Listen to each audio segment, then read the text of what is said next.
Well, friends, good morning and happy Monday to you. Hope you're doing well, enjoying this beautiful day. Cold and 35 degrees here in the township, but a beautiful way to start the week. And as always, I appreciate you giving me some of your time for the Monday morning quarterback. I just got off the phone with the nurse at my doctor's office. I had a physical on Friday, and she asked me if I would be willing to lose weight during the holidays. What kind of a request is that? Your cholesterol is too high, which I have to confess I didn't ask her what it was. It's always too high. And my doctor says you will do better if you just take off a pound or two before the holidays are over. And he wants to check you in 6 months. And I said to her politely, not going to take off weight during the holidays. Not going to happen. But maybe afterward, if you're lucky. So anyway, that's how I started my Monday morning. Actually, it's been good. I appreciated her calling and following up. A couple things real quick. Several of you have asked. It's really, I love how we interact as a congregation and as friends in Christ, and getting feedback from various members of our church about my messages and my method for study. And in fact, one of my friends, Dave, asked me yesterday about which translation I use on the screens, and I was sharing with him that typically I use the NIV, but I have what's called a parallel Bible. And so I don't want to put it up in the camera right now, but it might be a tool that you would enjoy. A parallel Bible has 3 or 4 different translations side by side. And so you can read a text. So for example, I read Genesis chapter 12 this past week and studied it, and I read it in the NIV, in the Revised Standard Version, the RSV, and in the King James Version. And then I also dip into the Message as well. And so you can see differences in the translation. And there are little nuggets that you find whenever you do that. And so when I come to something, for example, like I did last week with the ark and God saying, no, come into the ark. Some translations say, go into the ark. And so you see, well, now this translation says, come into the ark. And then you go to what's called a concordance or a dictionary. So I've got right here a Strong's Exhaustive Concordance with the Hebrew Chaldee. And you go to that and you look at the Hebrew word. Then you go to a Hebrew dictionary and try to figure out what the definition of that word is for that particular passage. It's exciting and it's fun. And if you are looking for a resource, I'd love to help you find that. But it can really enhance your biblical study if you go with more than one translation. Have a good Bible concordance, which helps you do some cross-reference work. So, for example, if you see a word used somewhere and you wonder where else God uses that word in the Old Testament, you can go to the concordance and you can find where else it's used and see the context. And then, of course, you need a good dictionary to help you figure out what that word means. So, all that is to say, I love our conversation, and I can't thank you all enough for being such an awesome church to serve. So we did Genesis chapter 12 yesterday, and I have to confess that as I was preparing in advance over the summer, I actually had Genesis 22. I was going to think about the story of Abraham and Isaac, but we have someone else preaching on Thanksgiving weekend. I'll be here, one of our college students, who I hope might feel called to the ministry someday, which is something I think as a church we can really start to work on and cultivate in our young people. Maybe we can grow up a new generation of leaders for the church. So he's preaching, and he was going to preach that same passage. So I kind of switched gears midweek and started from scratch. So here's what I found. Let's go ahead and get into it. Genesis chapter 12 is where we begin, and we begin with verse 1. And as I mentioned yesterday, as I was reading that, I thought, well, I need to get some context. So let's go back and look at chapter 11 and see what's going on. So if you would with me, head back to chapter 11, if I can find it here in my notes. Verse 31. And let's take a look at that. So Terah is Abraham's, or Abram at this point's father. And by the way, if you haven't watched yesterday's worship and worshiped, this doesn't make sense. It might not make sense anyway, but let's do it anyhow. So Terah is Abram's father. Abram has been called to leave Ur of the Chaldeans, which is modern day kind of Kuwait. Think about the Persian Gulf. Think about Iraq and Iran and that part of the world. They're going to set out from Ur to go to Canaan. And we see in 11:31 of Genesis, when they came to Haran, or Haran, I don't know, In Madison County, Kentucky, is Haran, probably. When they came to Haran, they settled there. And so immediately we start, I'm thinking, okay, what's going on here? He says go to Canaan, and they settled in Haran. God didn't say to do that. What's happening? Obviously, Abram has only gone part of the way. The journey from Ur to Canaan is about 1,000 miles or so, and they only went about 600. So they didn't finish the journey. What's happening? And in my kind of interpretation, I wondered, was Abraham being obedient at that point? He had left, but he hadn't gone all the way. And so I started thinking about halfway commitment. And so, what about you? Have you ever in your life had that experience of kind of been half committed? 1 foot in this world, 1 foot in that world. I'm going to kind of work at it a little bit, but I'm not going to fully engage. That's kind of where I wanted to go yesterday. I don't know if that worked for you. And then we moved into the New Testament. And again, so if you have a concordance, you can look at these stories and you can see if they are mentioned elsewhere in the Bible. Acts chapter 7. I knew that because I've taught that before. Stephen, the first martyr of the faith, in front of the Sanhedrin, basically, and I love the story if you read it, he gives these, I don't want to say crusty old guys because I don't know if they were old or young, or crusty for that matter. They acted crusty, maybe even worse than that. But he gives them basically their own history. And it's a great commentary of the Old Testament. So in Acts chapter 7, he says, the God of glory called Abraham while he was still in Mesopotamia, which is Ur, before he lived in Haran. So what's the order? God has called him in Ur. He's now, and before he had gone to Haran. So he didn't call him in Haran, right? Called him in Ur. Very important. Leave your country and leave your people and go to the land that I will show you. Did God show him Haran as the land? Yes or no? No, right? He said you're going to go to Canaan. So he left the land of the Chaldeans and he settled in Haran. After the death of his father, God sent him to the land where you are now living. That's Stephen saying that to the Sanhedrin. Think about what's happening here. Okay? He didn't fully obey. After his dad died and there was a funeral, he then moved on to the land God had promised. And he had, and scholars say it was probably 5 or 6 or 7 or 8 years that he lived in that place. So he settled there. He didn't just, camp out for a week or so. And I started thinking about, is there a funeral in my life that needs to happen? Something that needs to be buried in my life. And over the years, I've had a lot of things I've had to kind of bury and say goodbye to. And maybe you have as well. So in your journal or in your thinking, and maybe you can even stop the video now, is there a funeral that needs to happen in my life, figuratively speaking? Is there something that needs to be buried? Because as I was explaining yesterday, for me, I couldn't have these two things together. And I had to decide which thing am I called to, which is most important, and am I willing to give up this thing in order to have this thing?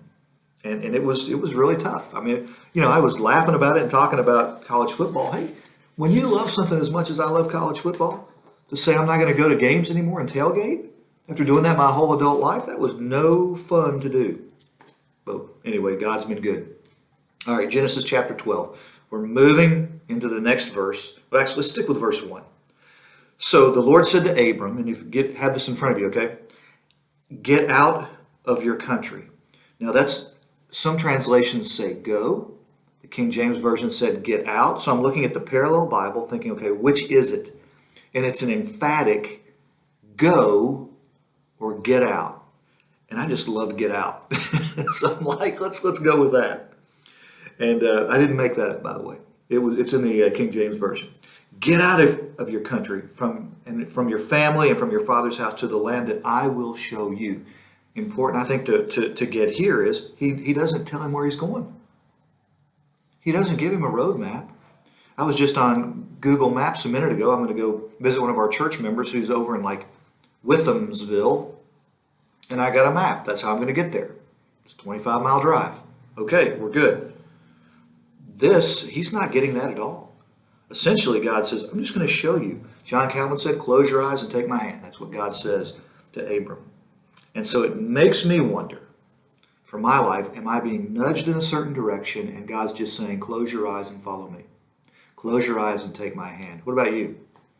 Maybe in your journal, is there something right now to which you feel God is calling you? And maybe it's some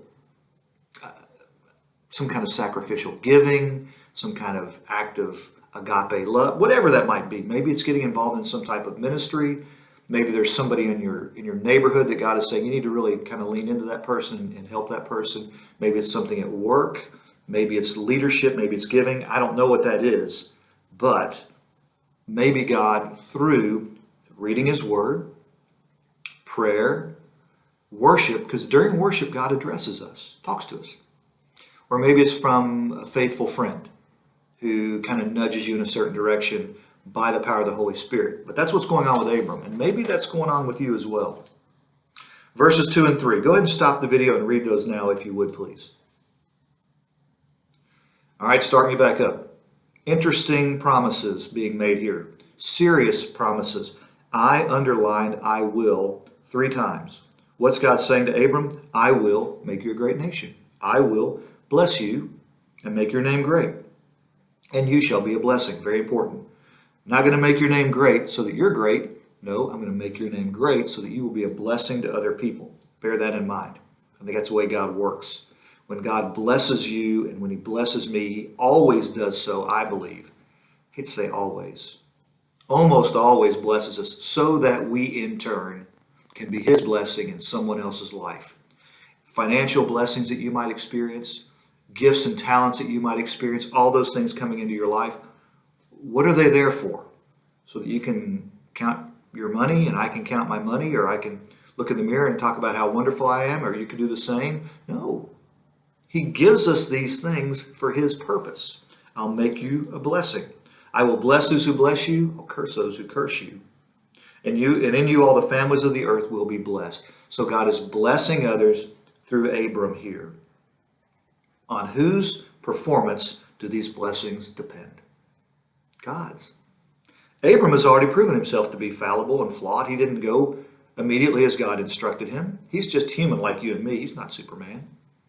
No, God is saying, I'm going to do this. I will bless you. I will bless others. I will make your name great. And I will bless all the families of the earth through you. But Abram had to respond. He had to move. He had to go. I want to stop here for a minute. Tracy ducked her head in the office this morning and said, "You're not leaving Crestview, are you?" I was like, "As far as I know, no, I'm not. Do you know something I don't know?" And she said, "Well, it sounded like in your sermon yesterday you were saying, yeah, maybe it's time to go." Not what I'm saying at all. What I'm saying is, in my personal life, often God does call me to go. But that doesn't mean like leave a church, but go in another direction. And I think sometimes as a church, God calls us to go and to step out in faith. And certainly we've made some changes around here, and we've done some things that have been uncomfortable, but I think that's how God works. Anyhow, what is your response to what God has done for you in your life? Is He calling you to go, and are you going? I then went into 2 Corinthians chapter 9, verse 10. Don't want to do that today, but if you get a chance to go back and watch that service, it just is a great reminder that God is the one who supplies seed to the sower, and He's going to multiply our seed that we sow, and He's going to increase the harvest. It's what God does. And so it's not up to us. It's not about our gifts and our intelligence or creativity. It's about what God does through you and me, and God will multiply what we do. Very important as we get into stewardship as a church, you all. We got things on the horizon. God's going to take my pledge, my financial gift. He's going to take your financial gift. He's going to take everything we give. He's going to put it together and multiply it. So, verses 4 and 5. This is a quick one. Take a look at it with me. I'll read it. So Abram departed as the Lord told him. I should hope so. When God says get out, you get out. Because if God is saying to you, you're in a place right now where you don't need to be, if you stay there, there are going to be negative consequences. I have experienced that in my own life, and I bet you have as well. When God says, this is not your place, this is not where I have called you to be, this is not the lifestyle or the life or the area of service even that I've called you to, you got to go. When you start feeling that, got to listen to it. So Abraham departed. He followed God's direction. And he was 75 years old when he got to Canaan. In verses 6 and 7, what we see here now is he's moving to the land of Canaan. There he goes. And what I noticed here, and again, we got to really look carefully at it to kind of pick up the nuance of the text. He passed through the land of Shechem, and the Canaanites were in the land. Then the Lord appeared to Abram and said, to your descendants I will give this land. And what I took away from that was that he encountered some challenge. He encountered some resistance.